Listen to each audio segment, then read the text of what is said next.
तो बड़े प्रसन्न है, कहने क्या खिलाऊं? तो कुछ खील रखी थी, खील जैसे दिवाली पे खील होती है ना। तो सोचा इन्हें भूख लग रही ला।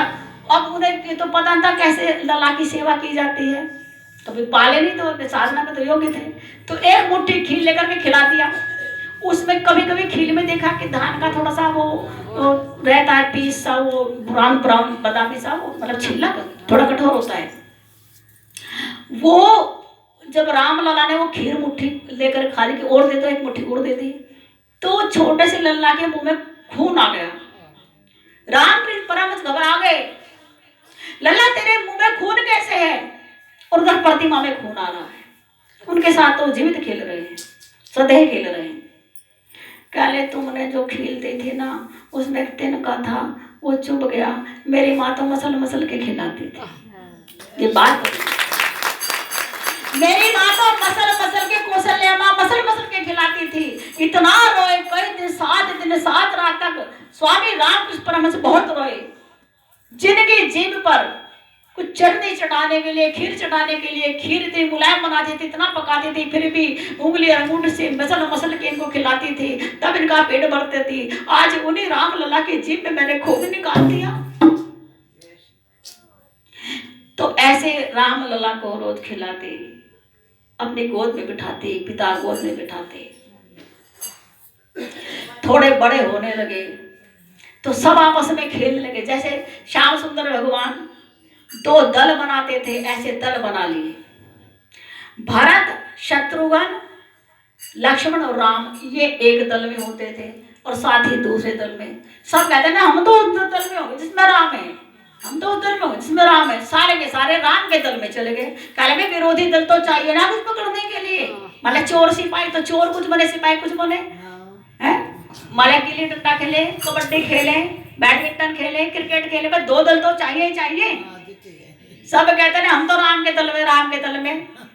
भरत कहता है मैं राम के विरोध में खड़ा हूंगा। मैं राम को बड़ा आश्चर्य है, और मेरे विरोध में मेरा भाई जो मेरे बिना तो एक बूंद पानी भी नहीं पीता, सोता भी नहीं, रोज ढूंढते आवे के गई, अरे कहाँ है मेरी माँ के पास, और मेरे साथ लेटता है। इसकी माँ का कलेजा ठंडा करने के लिए अपनी माँ को छोड़ के इसकी माँ के साथ मुझे सोना पड़े जब सो जा रहा था। और आज मेरे विरोध में खड़ा होगा। लक्ष्मण को बड़ा गुस्सा आया, कहले भैया भरत ना कटवाओगे, ये सारे क्या कहेंगे कि देखो भाई भाई में प्रेम नहीं, विरोध में खड़े होंगे खेलने के लिए। कुछ हो राम के विरुद्ध मैं खड़ा हूंगा, मैं दुश्मन बनूंगा, मेरे से लड़ाई होगी। दुश्मन वाली जगह पे भाई जब आपस में 2 खेलते हैं, दुश्मन की तरह खेलते हैं। जब किसी को हराना तो दुश्मन की तरह हराओ, और जिताना हो तो अपना भी सब कुछ दे दो। कहले मैं आज इनका सामना मेरा, मैं इनके विरोध में खड़ा हूंगा। शत्रुघ्न कहले भाई इज्जत है घर की बर्बाद हो जाएगी, मत जा विरोध में। सारे कहने लगे, सारे चढ़ाने लगे राम जी को। देखा सिर पे चढ़ा रखा था अपना भाई भरत भरत भरत, 24 घंटे भरत भरत, देखा ना विरोध में खड़ा होगा। राम जी चुप, अब क्या बताएं।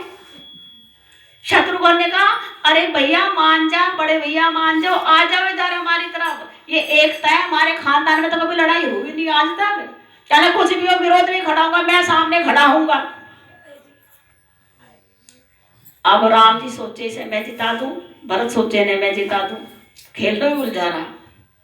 जब घर आ गए तो घर में शिकायत करी बच्चों ने दशरथ के पास, और तीनों बता दो कि देखो कितना बिगड़ गए, भरत सिर पे कितना चढ़ गया। लक्ष्मण ने शिकायत करी, राम ने नहीं की।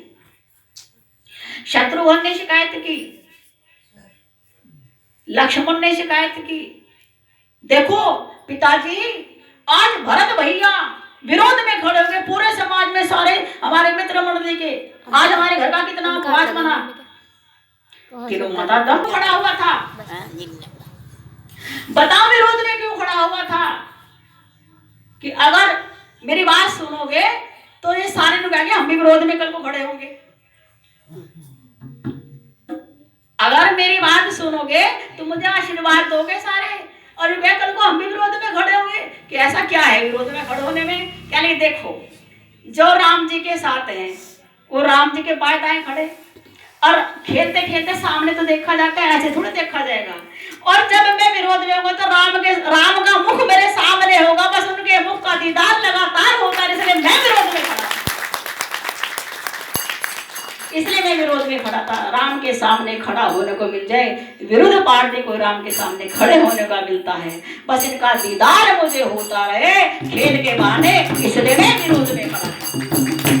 इतना प्यार इन चारों भाइयों के बीच था। अब गुरुकुल में पढ़ने के लिए भेजा कि जाकी सहज श्वास श्रुति चारी, सो हरि पढ़ यह कौतुक भारी। राम सिया राम सिया राम जय जय राम सिया राम सिया राम जय जय राम। जब चारों भाइयों की शैतानी पड़ गई, अब राजकाज में मन न लगे। पिता कहते कचहरी आ जा कि ना दोस्त पकड़ के ले जाए। पहले कहाँ गया? अभी तो यही था, पता नहीं कहाँ चला गया। और लीले पीले ऐसे नीले झबरुआ पहनाती थी, बड़े प्रसन्न रहते थे। कहने बहुत उद्दंडी बालक हो गए। लिखने के बाद बताएं, एक बात छोड़ के वो जरूर बताएंगे आपको। जब 1 महीने का दिन हुआ, सब प्रजा दर्शन करके चली गई। चांद ने भी दर्शन कर लिए। शंकर भगवान सोचे मुझे भी तो दर्शन करने। 1 महीने के हो गए रामलला, और मुझे दर्शन में कैसे दर्शन करूं, किस रूप में दर्शन करने जाऊं? तो काकभूषुंडी जी, जिनको उन्होंने कथा सुनाई थी, कहने काकभूषुंडी जी क्या तू करे आया दर्शन? कि कहाँ कर का है, काका बन के दिन रात मुंडेरे पे खड़ा रहे, कौशल्या आंगन में लेके नहीं आई, आप ही दर्शन करा दो। कहते चल फिर एक काम करते हैं, मैं तो मदारी बन जाऊं और तू मेरे जमूरा बन जा। तो काकभूषुंडी जी जमूरा बने और भगवान भोलेनाथ मदारी बने। अब बनकर सोचे, अब सब कहे तो बोलते, अब जोर जोर डमरू अपना बजाए। और जब बजाए तो अंदर रामलला के कान में बजे, वो रोए। कौशल्या कहने लगी कहाँ का मदारी आया, इसे भी हमारी खिड़की मिली थी, हमारा गलियारा मिला था इसे हटाओ यहाँ से। दशरथ जी कहने लगे अरे ये बेचारे जादूगर हैं, इनका पेट भरे, कुछ दे दो। और खूब धन धुन दिया। अरे हमें धन धुन की जरूरत नहीं है, सब मस्ती में नाच रहे, हम भी नाचने आ गए। कल वे दूर जाके नाच ले, नहीं नाचे, वही डमरू जाते रहे कि शायद आ जाए। भगवान कहने लगे मैं कोमल जरूर हूँ, परंतु मैं अपनी माँ को कैसे हारने दूं? मेरी माँ को चिंता मेरी, इतनी जोर की तू बजा रहे हैं, मेरे लल्ला को नींद नहीं आएगी, तो माँ को थोड़ी हरवाऊंगा। आज तो माँ की चलेगी, मेरी नहीं चलेगी। तो भगवान शंकर और डमरू हो जावे तेज तेज बहुत। अब उनकी भी नींद उजड़ गई, उनकी माँ की भी, तीनों की, चारों भाई रोने लगे। अब क्या, तो कौशल्या माँ निकल के आई, आंख लाल पीली करके, अरे ओ मदारी कहाँ से आए, यहाँ से दूर जाके कहीं बजा। कह रहे लल्ला के दर्शन, तुझे लल्ला के दर्शन करा दो। इतनी जोर से खड़ खड़ खड़ खड़ बम बम तेरा डमरू डम डम डम बोल रहा है ना, हमें सोने ना, हमारे लाल पूरा 8 घंटे हो गए सो नहीं रहे हैं, वहां जाके बजा, दर्शन करने ही नहीं दिए। भगवान शंकर कहने लगे भाई काकभूषुंडी मदारी भी बने, तमस्सा दिखाने वाले, हमारी खुद ही तमाशा बन गया, हमारे तमस्सा निकल गया, हमें डांट पीट के भगाते, क्या करे, पर दर्शन करने बिना तो रहे के नहीं। कहले महाराज कुछ और चाल चलो। फिर क्या चाल चले? कि चाल क्या, एक चाल है।